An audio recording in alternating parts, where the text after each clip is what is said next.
지금 여러분 손에 들고 있는 그 스마트폰 있죠? 그 안에 들어있는 최첨단 칩이 사실은 저 해변의 모래로 만들어졌다면 믿으시겠어요? 아니, 그 흔하디 흔한 모래알이 대체 어떻게 세상에서 가장 정교한 두뇌가 될 수 있었을까요? 오늘 그 마법 같은 기술의 비밀 속으로 한번 들어가 보겠습니다. 네, 바로 이겁니다. 이게 바로 오늘의 핵심 질문이에요.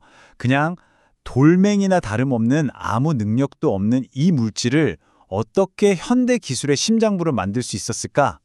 이게 반도체 공학의 가장 근본적이면서도 가장 큰 숙제 중 하나였던 거죠.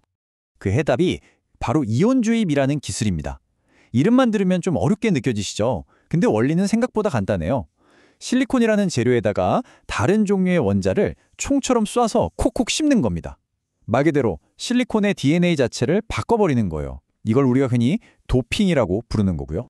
자, 그럼 첫 번째 이야기부터 시작해보죠. 아니 근데 왜 이렇게까지 복잡한 일을 해야만 하는 걸까요?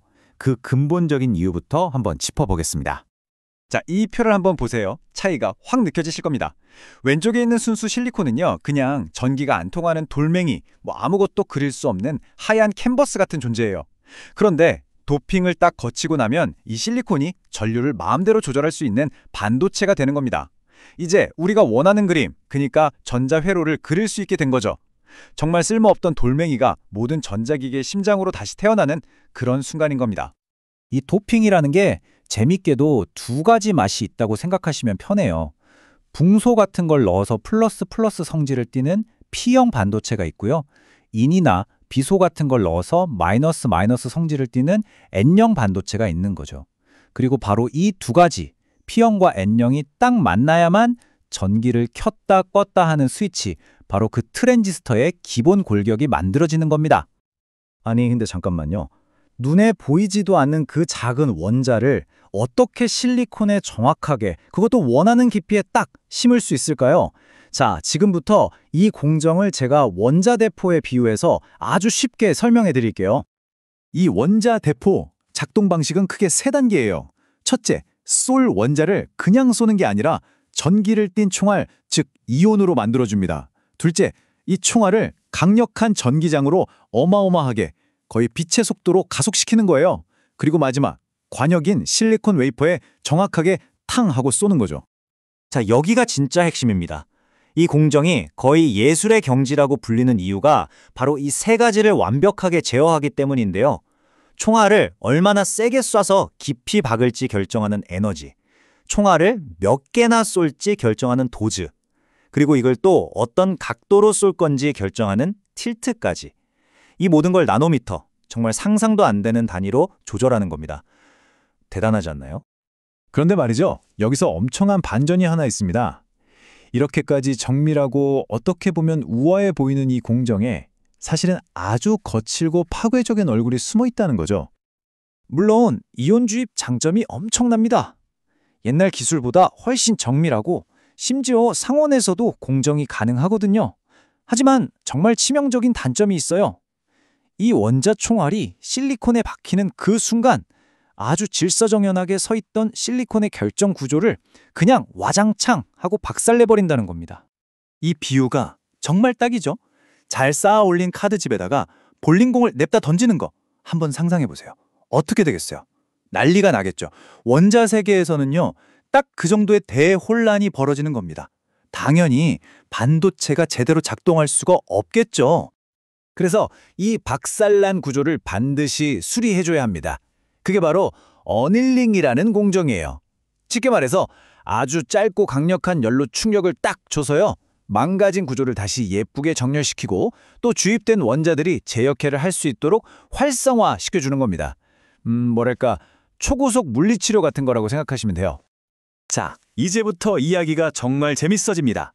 방금 전까지만 해도 모든 문제의 해결사 같았던 이 기술들이 반도체가 3D, 즉 3차원으로 발전하면서 오히려 새로운 문제의 원인이 되어버리거든요. 그동안 반도체는 쭉 평평한 2D 구조였어요. 그냥 단층칩 같은 거였죠. 근데 성능을 계속 높이려다 보니까 이제는 핀펫이나 GAA처럼 위로 막 솟아오른 3차원 고층 빌딩을 짓기 시작한 겁니다. 바로 여기서 기존 방식으로는 도저히 넘을 수 없는 거대한 벽을 만나게 된 거죠. 네, 이 문장이 핵심입니다. 원자대포는요, 그냥 총알이에요. 무조건 직진만 합니다. 코너를 돌아서 쏠 수가 없다는 거죠. 그러니까 복잡하게 생긴 빌딩의 옆면이나 적 기둥 뒤 이런 곳은 때릴 방법이 아예 없는 겁니다. 이 무조건 직진 문제 때문에 골치 아픈 일이 한두 가지가 아니에요. 첫째, 빌딩 옥상에만 페인트 칠이 되고 옆면은 텅 비는 것처럼 도핑이 제멋대로 되고요. 둘째, 아까 말한 그 어닐링 과정에서 원자들이 옆으로 막 퍼져나가서 합선을 일으킬 수도 있고요. 마지막으로 전류가 새는 걸 막으려면 아주 얇고 얇은 도핑층이 필요한데 이걸 만들기가 너무너무 어려워진 겁니다. 자, 그럼 엔지니어들이 이 불가능해 보이는 문제들을 어떻게 풀었을까요? 여기서부터가 정말 영화 같은 이야기입니다. 그들이 개발한 새로운 무기들 한번 같이 보시죠. 우선 도핑이 균일하지 않은 문제, 이건 어떻게 해결했을까요? 여기서 두 가지 기발한 방법이 나옵니다. 하나는 플라즈마 도핑이라고 해서 웨이퍼 전체를 이온이 가득한 곳에 푹 담그는 방식이에요. 사방에서 다 묻으니까 골고루 되겠죠? 아니면 아예 발상을 전환해서 인시튜 도핑이란 걸 씁니다. 이건 칩을 원자 단위로 한 층 한 층 쌓아 올릴 때 처음부터 도핑된 재료를 쓰는 거예요. 쏠 필요가 없게 만드는 거죠. 정말 똑똑하죠? 그럼 원자들이 옆으로 퍼져서 합선되는 문제는요? 이것도 정말 기가 막힌 방법으로 해결합니다. 바로 급속 열처리, RTA라는 기술인데요. 이건 말 그대로 정말 찰나의 순간, 그러니까 수천분의 1초 동안만 번쩍 하고 열을 가했다가 바로 식혀버리는 거예요. 그 짧은 순간에 망가진 구조는 제자리를 찾아가는데 원자들이 옆집으로 이사갈 시간은 전혀 없는 거죠. 타이밍의 마법입니다. 자, 이제 마지막 퍼즐 조각입니다. 전류가 새는 걸 막기 위한 그 얇고 얇은 층, 이건 정말 난제였거든요. 이걸 해결하기 위해서 엔지니어들은 정말 상식을 파괴하는 아이디어를 내놓습니다. 네, 바로 이겁니다. 이 복잡해 보이는 분자식 B18H22. 이게 무슨 뜻이냐면요. 예전에는 붕소 원자 하나라는 작은 구슬을 쐈잖아요. 이제는 그게 아니라 붕소랑 수소가 잔뜩 뭉쳐있는 이런 거대한 분자 덩어리를 쏴버리는 겁니다. 비유하자면 권총탄 대신에 박격포탄을 쏘는 격이죠. 아니 왜 굳이 이렇게 무거운 걸 쏠까요? 간단합니다. 덩치가 크고 무거우니까 멀리 못 날아가요. 그래서 살짝만 쏴도 표면 바로 아래에 얕게, 아주 얕게 박히는 겁니다.